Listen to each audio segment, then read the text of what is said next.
পুরো 4 নাম্বার ট্রিক্সটা আমরা কিন্তু ক্যাপচার করে ফেলছি ইতোমধ্যে। এখন আমি ২-১ বার বলে আপনাদের কাছে যাব।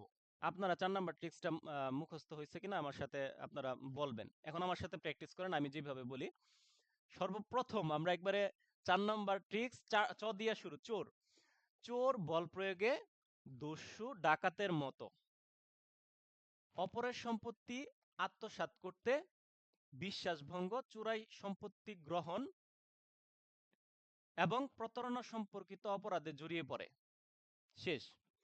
তারপরে আবার প্রতারণামূলকভাবে দলিল বানিয়ে অন্যের সম্পত্তি দখল করে, অন্যের ক্ষতি সাধন করে, অন্যের ঘরে অনধিকার প্রবেশ করে, এমনকি ব্যাংকিং কোম্পানির ক্ষতি করতেও বা ক্ষতি সাধন করতেও পিছপা হয় না, এবং ওই যে দলিলপত্র ভিত্তিক চুক্তি ভঙ্গ করে। এই কথাটা আমরা শুধু অ্যাড করেছি। তো এটাকে এখন আমরা যদি পুরোটা ভাঙি তাহলে আমাদের আজকের ক্লাসের যেই 17 থেকে 19 অধ্যায়, মানে 17 থেকে 19তম অধ্যায় পর্যন্ত যে আলোচনা, সেটা আমাদের ক্যাপচার হবে। এখন একটু আমি আবার প্রথম থেকে একটু ভেঙে দেই, আপনাদের সুবিধা হবে আশা করি। তাহলে চোর। চোর দিয়া হচ্ছে চুরি সম্পর্কিত অপরাধ। আমরা 16 নম্বর অধ্যায়ে মানবদেহ সম্পর্কিত অপরাধ 299 থেকে 377 পড়েছিলাম।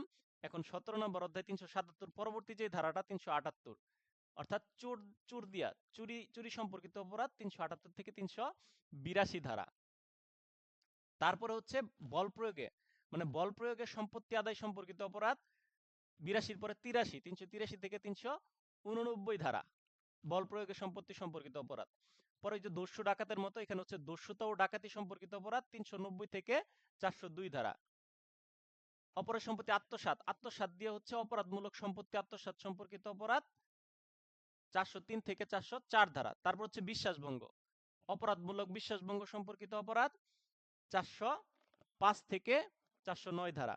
তারপরে চোরাই সম্পত্তি গ্রহণ সম্পর্কিত অপরাধ 410 থেকে 414 ধারা।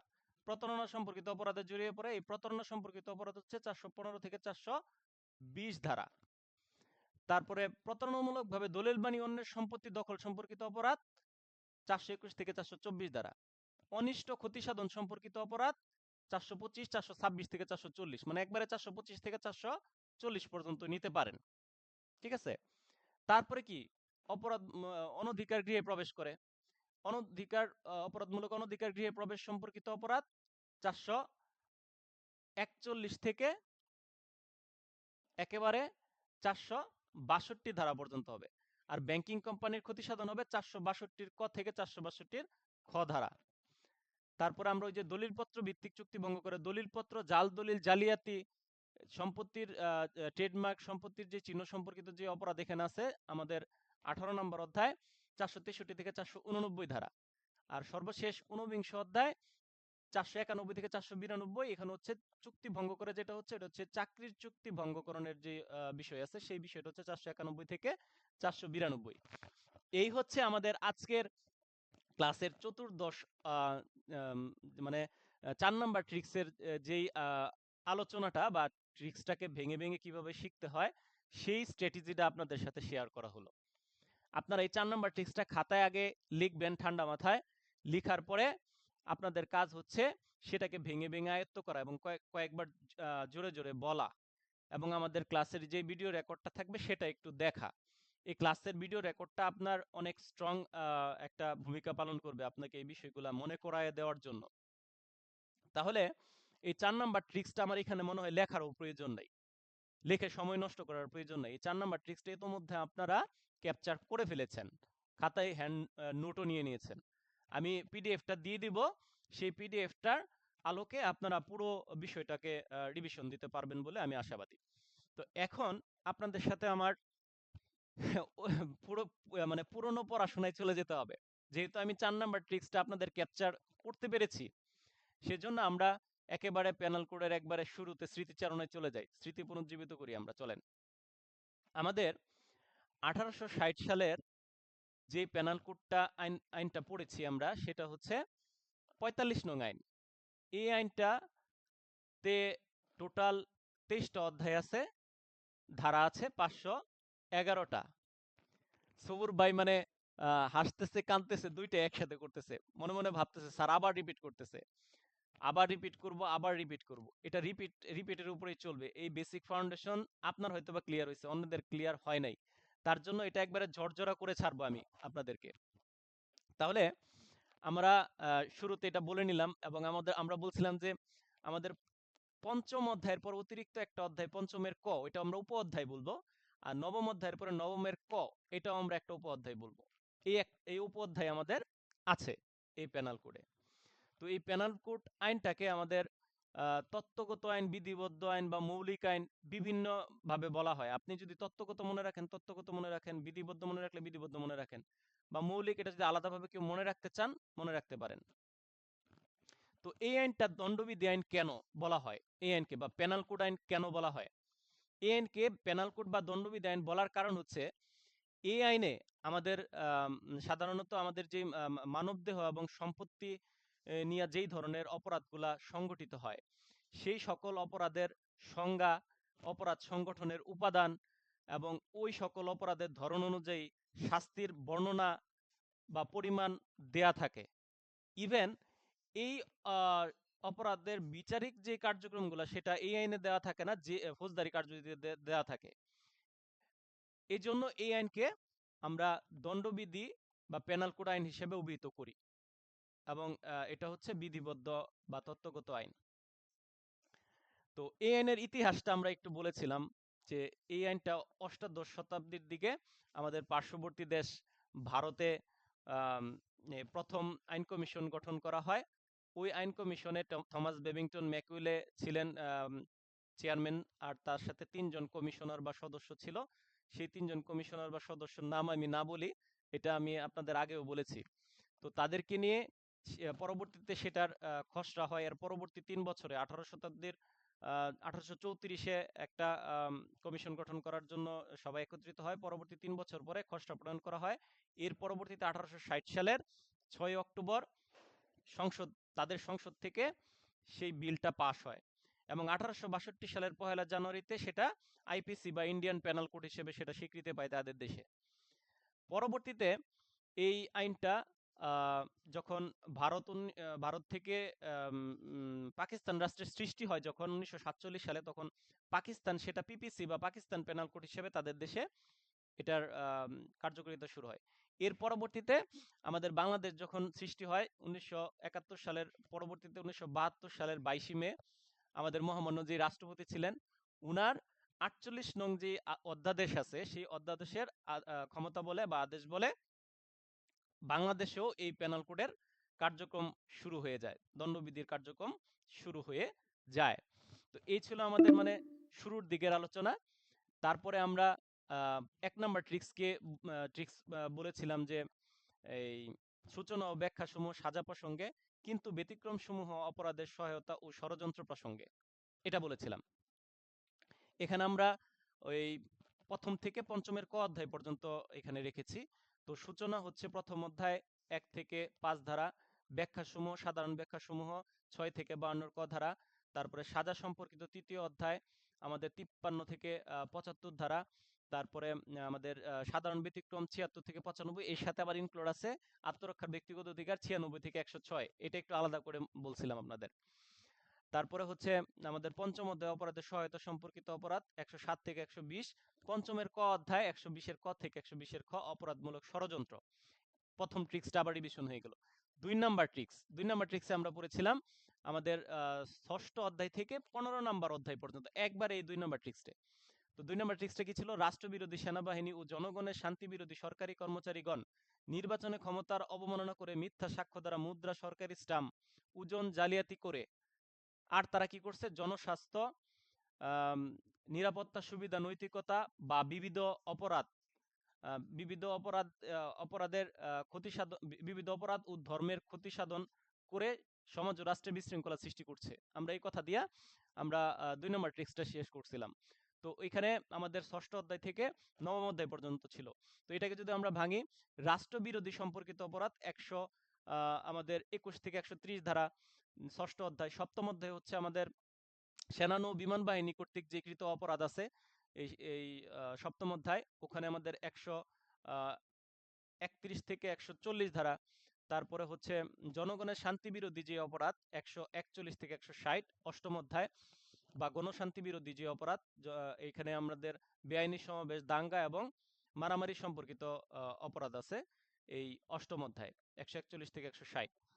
আপনারা রিভিশন দিতে থাকেন, কোন জায়গায় কার দুর্বলতা আছে বুঝতে পারবেন।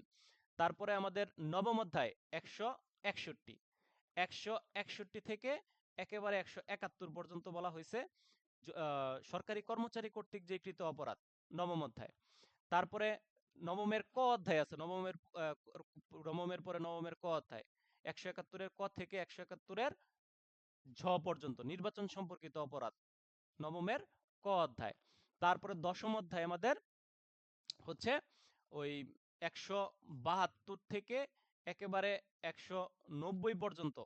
এখানে বলা হয়েছে যে সরকারি যে কর্মচারী আছে, হ্যাঁ, দশম অধ্যায় সরকারি কর্মচারীর যে কর্তৃত্ব বা ক্ষমতা আছে, এই ক্ষমতার যে অবমাননা, তাদের সেই ক্ষমতার অবমাননার সম্পর্কিত যে অপরাধ, এখানে 172 থেকে 190 ধারায় বলা হয়েছে দশম অধ্যায়।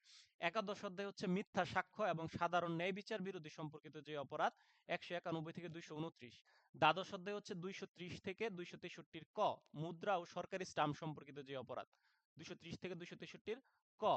তারপরে হচ্ছে ওজন এবং পরিমাপ সম্পর্কিত অপরাধ, ত্রয়োদশ অধ্যায় বা 13তম অধ্যায়, 264 থেকে 267।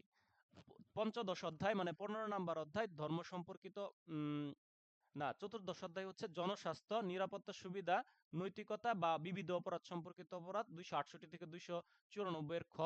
আর সর্বশেষ 15 নম্বর অধ্যায় আমাদের ধর্ম সম্পর্কিত অপরাধ, 295 থেকে 298। এই ছিল আমাদের 2 নাম্বার ট্রিক্স।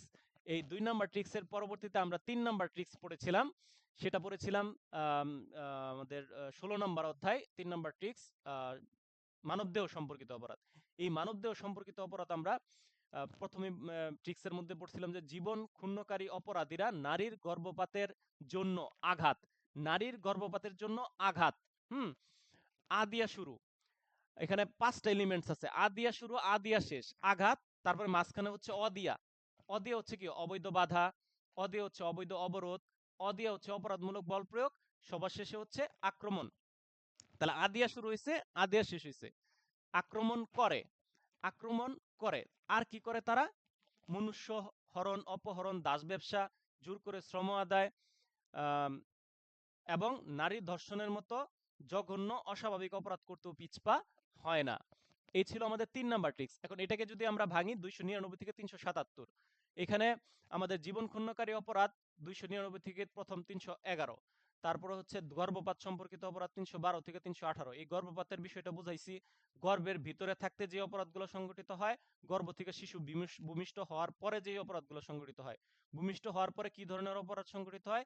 সেই শিশুকে একটা খোলা ময়দানে, ফাঁকা জায়গায়, অনাবৃত জায়গায় ফেলে আসা হয়, তাকে জীবন্ত কবর দেওয়া হয়, তার পরিচয় গোপন রাখা হয়, জন্ম পরিচয় গোপন রাখা হয়, আর গর্ভের ভিতরে থাকা অবস্থায় তাকে মেরে ফেলার জন্য চেষ্টা করা হয়। হ্যাঁ, তো এই সমস্ত অপরাধ সংগঠিত আমাদের এই গর্ভপাত সম্পর্কিত 312 থেকে 318। তারপর হচ্ছে আঘাত সম্পর্কিত অপরাধ 319 থেকে 338 পর্যন্ত, 38-এর ক পর্যন্ত। তারপরে আঘাতের পরবর্তীতে আমরা অবৈধ বাধা, অবৈধ বাধা, অবৈধ অবরোধ 339 থেকে 348। তারপরে অপরাধমূলক বল প্রয়োগ ও আক্রমণ 349 থেকে 358। তারপরে যে আমাদের কি বলে 359 থেকে 374 পর্যন্ত, এখানে আমাদের মনুষ্য হরণ, অপহরণ, দাস ব্যবসা ও জোর করে শ্রম আদায় সম্পর্কিত অপরাধ 359 থেকে 374 পর্যন্ত। তারপর নারী ধর্ষণ বা ধর্ষণের যে বিষয়টা 375 থেকে 376। আর অস্বাভাবিক যে অপরাধ আছে 377। এই হচ্ছে আমাদের 8টা স্টেপে আমরা 3 নাম্বার ট্রিক্সটা শিখেছিলাম। আর 4 নাম্বার ট্রিক্স, এই 4 নাম্বার ট্রিক্সটা এখন আমরা ইতোমধ্যে শুরুতেই আমাদের ক্লাসে বলে দিছি। এখন এখানে বলে আমি টাইম ওয়েস্ট করতে যাচ্ছি না, কারণ আপনাদের সময় অল্প একটু আছে। সর্বশেষ যে 5 নাম্বার ট্রিক্স, এই 5 নাম্বার ট্রিক্সটা একটু আপনাদের বলতেছি। 5 নাম্বার ট্রিক্সটা হচ্ছে অপরাধীরা অপ অপরাধীরা বিবাহ ও মানহানির ভীতি প্রদর্শনের উদ্যোগ গ্রহণ করে, বিবাহ ও মানহানির ভীতি প্রদর্শনের উদ্যোগ গ্রহণ করে। তো এটুক বললেই, মানে বিবাহ ও মানহানির ভীতি প্রদর্শনের উদ্যোগ গ্রহণ করে, শুধু ওই 5 নাম্বার ট্রিক্সটা এটুকু বললেই আপনার ক্যাপচার হয়ে যাবে। এখানে বিবাহ কি, বি দিয়া শুরু। আর আমাদের বিবাহ হচ্ছে 20 নম্বর অধ্যায়, বি বি 20, বিবাহ বি, 20 বি। তাহলে এই বিবাহ সম্পর্কিত অপরাধ 20 নম্বর অধ্যায় কত থেকে হবে? ওইখানে 492 শেষ হয়েছিল আমাদের 4 নম্বর ট্রিক্স। তাহলে 493 থেকে 498 হচ্ছে বিবাহ সম্পর্কিত অপরাধ। এটা গত বছর পরীক্ষার প্রশ্নে আসছিল 20 নম্বর অধ্যায় থেকে 493 থেকে 498। তারপরে মানহানি সম্পর্কিত অপরাধ 499 থেকে কত? 502 ধারা পর্যন্ত। তারপরে হচ্ছে অপরাধমূলক ভীতি প্রদর্শন, অপমানজনক কার্য বা বিরক্তিকর কার্য সম্পর্কিত অপরাধ আমাদের 503 থেকে 510 ধারা পর্যন্ত দিতে পারি। এই 510 ধারা আবার এখানে সবচেয়ে কম শাস্তির কথা বলা হয়েছে। পেনাল কোডের একটা ধারা সবচেয়ে কম শাস্তি, এটাও জনসম্মুখে প্রকাশ্যে মদপান করার বিষয় এখানে আছে 510 ধারায়। আচ্ছা, 510-এর পরে সর্বশেষ 511 ধারা হচ্ছে 23 নম্বর অধ্যায়। এই 23 নম্বর অধ্যায়ে বলা হয়েছে উদ্যোগ, মানে ছোট বা বড় ধরনের যে অপরাধ আছে সেই অপরাধটা সংগঠন করতে পারছেন কি পারছেন না, সফল হয়েছেন কি হয়েছেন না সেটা দেখার বিষয় না। আপনি উদ্যোগ গ্রহণ করছেন, এটাই আপনি অপরাধ করছেন।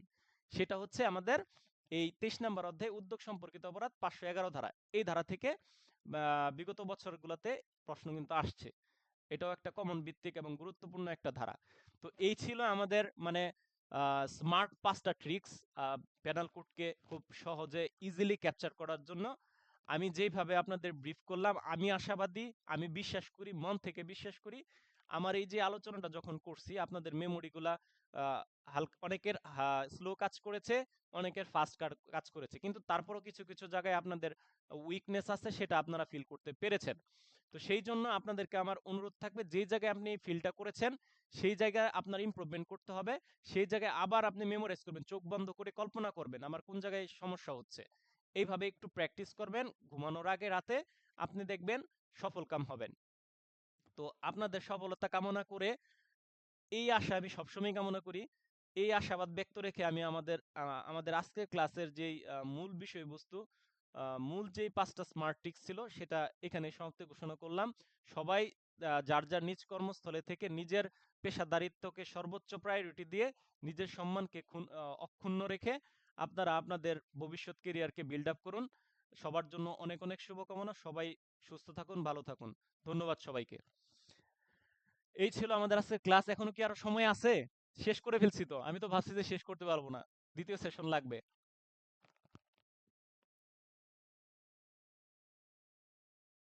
এখনো কিন্তু সময় মনে হয়।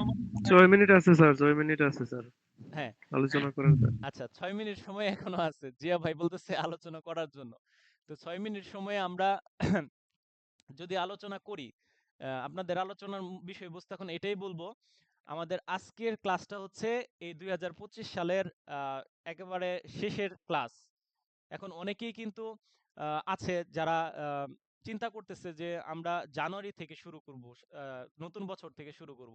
আমি বলতে চাই যে আপনারা মানসিকভাবে সেই সকল মানুষের চাইতে আপনি অনেক অনেক ভাবে আগায় আছেন যারা নভেম্বর থেকে শুরু করছেন আমাদের সাথে। তারা মেন্টালি কিন্তু অনেক আগায় আছেন তাদের চাইতে। এখন নতুন বেসের যে স্টুডেন্টগুলো আপনাদের সাথে যুক্ত হবে আমাদের সাথে জানুয়ারির প্রথম বেচে, তারা কিন্তু আপনাদের যে পারফরমেন্স, সেই পারফরমেন্সের কাছে তারা অনেকটাই ধরাশায়ী থাকবে।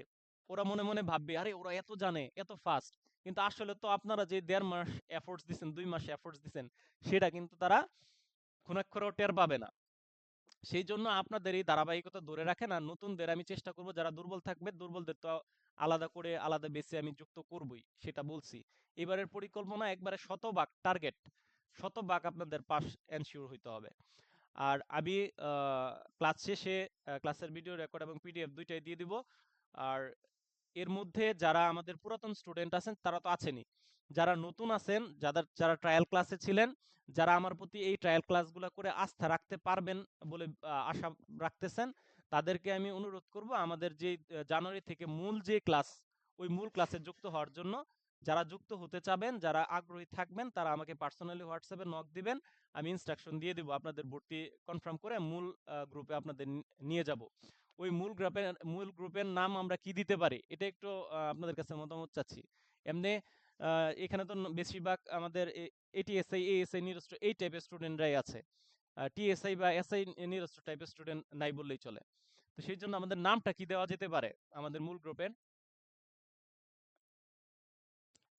তবে আমার আশা হচ্ছে এই আমাদের এখান থেকে 100% পাস হবে এই বছর। এইভাবে আমার পরিকল্পনা সাজানো, যারা আর কি লেগে থাকতে পারবে। আচ্ছা, কি নাম দেওয়া যেতে পারে জিয়া ভাই? আপনি একটু বলেন তো। মানে 2006 তো থাকবেই, এক্সাম 2006, এর আগে কি এটিএসআই এক্সাম 2006 এরকম টাইপের দিব নাকি? ওইটা তো স্যার ওই আপনি গত বছর যে চ্যালেঞ্জিং ব্যাচ দিয়েছিলেন ওইভাবেই দেন স্যার। হ্যাঁ, রাজু রাজু কি বললা? বললাম স্যার পদোন্নতি প্রত্যাশী 2026 এইরকম দিলে কেমন হয়? এটাও ভালো যেটা পদোন্নতি আছে। প্রত্যাশী, হ্যাঁ এটাও চলে, কিন্তু ওই যে ইয়া ভাই, জিয়া ভাই যেটা বললো যে চ্যালেঞ্জিং বেচ 2026 ব্র্যাকেটে আমরা, এটা এটা আরো সুন্দর। হ্যাঁ, এটিএসআই চ্যালেঞ্জিং বেচ 2026 এটা দিব। স্যার আমি একটা জিনিস মানে বলতে চাচ্ছিলাম স্যার, ওই এটিএসআই লাগার দরকার নেই স্যার। আচ্ছা, তাহলে চ্যালেঞ্জিং শুধু ব্যাচ শুধু চ্যালেঞ্জিং বেচ, 2026। ফাইন, এটা ঠিক আছে, এটা হ্যাঁ সুন্দর, হ্যাঁ, সুন্দর বা বলছো। পদোন্নতি প্রত্যাশী জি স্যার। হ্যাঁ, ওই তাহলে আমরা এটিএসআই টিএসআই এএসআই গুলো দরকার নেই, লাগানোর দরকার নেই। আমরা তো মানে প্রস্তুতি স্যার, প্রস্তুতি তো সবকিছুর জন্যই নেবো ইনশাআল্লাহ। হ্যাঁ, চ্যালেঞ্জিং কি কি যেন কথাটা বললাম জিয়া ভাই? ব্যাচ। চ্যালেঞ্জিং বেচ।